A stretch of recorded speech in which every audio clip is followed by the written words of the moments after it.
ईमानदार क्रिकेटर थे, किसी से लगते नहीं थे। आप कंटेंट आपको समझ आएगा जब आप देखेंगे, और जितने लोग देख रहे हैं उन्हें भी इस चीज़ का तकद्दुस पामाल नहीं करना चाहिए कि मैं बेसिकली बताने क्या बैठा हूँ।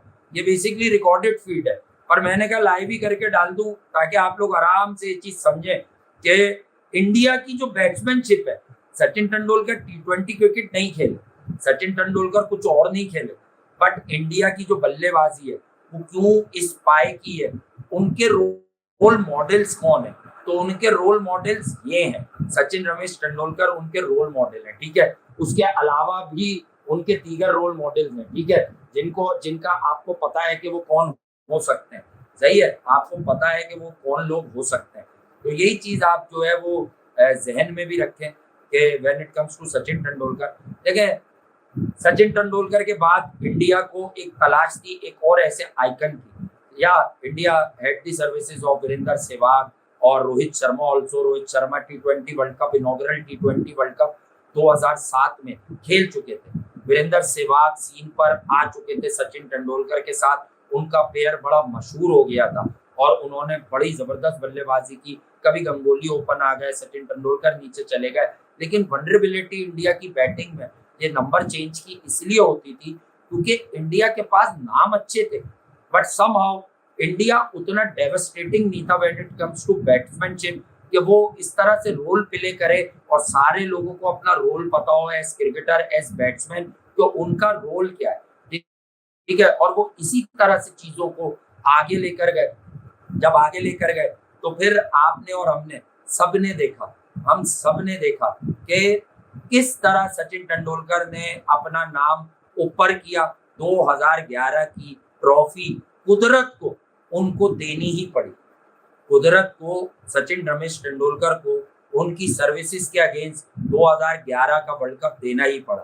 धोनी आए, सचिन तेंदुलकर ज्यादा जीते। गंगुली ने एक टीम बनाई, उसमें सचिन तेंदुलकर को बड़ी कामयाबियां मिली। इंडिया बेहतर होने लगा एज क्रिकेटिंग नेशन, बॉलिंग अच्छी आ गई इंडिया के पास। ऑल ऑफ द सडन एक फ्रेश कैप्टन आया, महेंद्र सिंह धोनी, यूटिलाइजेशन अच्छी हुई बिटवीन सीनियर्स एंड जूनियर्स। और उसके बाद आपने चेक किया कि सचिन रमेश तेंदुलकर ने क्या कमाल प्रदर्शन पेश किया 2011 में।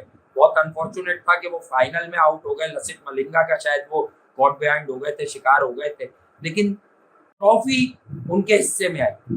उसी 2011 के वर्ल्ड कप में 2008 में इंडियन अंडर 19 की टीम जो है वो आगे जाती है 2008 में, और इंडियन अंडर 19 की क्रिकेट टीम 2008 में जो है वो परफॉर्म करती है, डिलीवर करती है। सही है, तो इंडियन अंडर 19 की टीम वहां पर डिलीवर करती है और आगे बढ़ जाती है, ठीक है। और वहां पर निकलकर आता है मर्दे बोरा विराट कोहली, जिसका एक अलग ही एटीट्यूड नजर आता है। जब क्लिप्स आते हैं, जब वो मैच लोग देखते हैं, उसकी हाईलाइट्स देखते हैं, तो उसका कॉन्फिडेंस देखते हैं। हाँ, एक चीज विराट कोहली में नजर आती है, अगर मैं अभी करंट बात से जोड़ू तो वो आपको थोड़ी सी रिजेम्बलेंस मिलती है वैभव सूर्यवंशी ने, कि वंशी जैसा ही विराट कोहली का एक बल्कि सा डील डॉल होता है, ठीक है।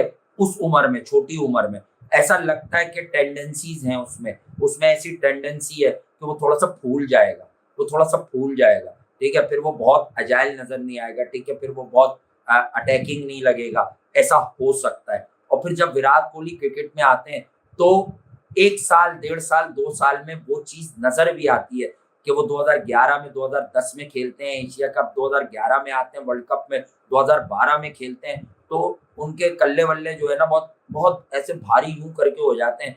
ये यानी एक बबलू बच्चा जो होता है ना वो एक अलग होता है, यानी नजर आने लगता है कि हाँ यार इनमें वेट पुट ऑन करने की टेंडेंसी है, ये ज्यादा वेट पुट ऑन कर जाएंगे।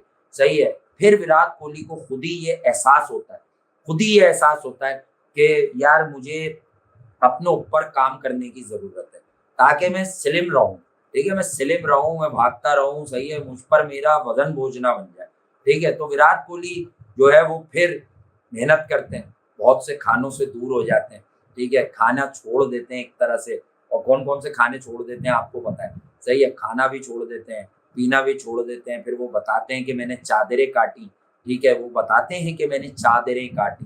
तो जब उन्होंने जो है वो चादरें काटी तो फिर लोगों को समझ आ गया कि विराट कोहली ने क्रिकेट को रिस्पेक्ट दी, करियर को रिस्पेक्ट दी, उन्होंने कोशिश की कि मैं किसी तरह से अपने मुल्क के मैक्सिमम जितना काम आ सकूं उतना काम आ जाऊं, क्योंकि मेरे मुल्क को समहाउ मेरी ज़रूरत है।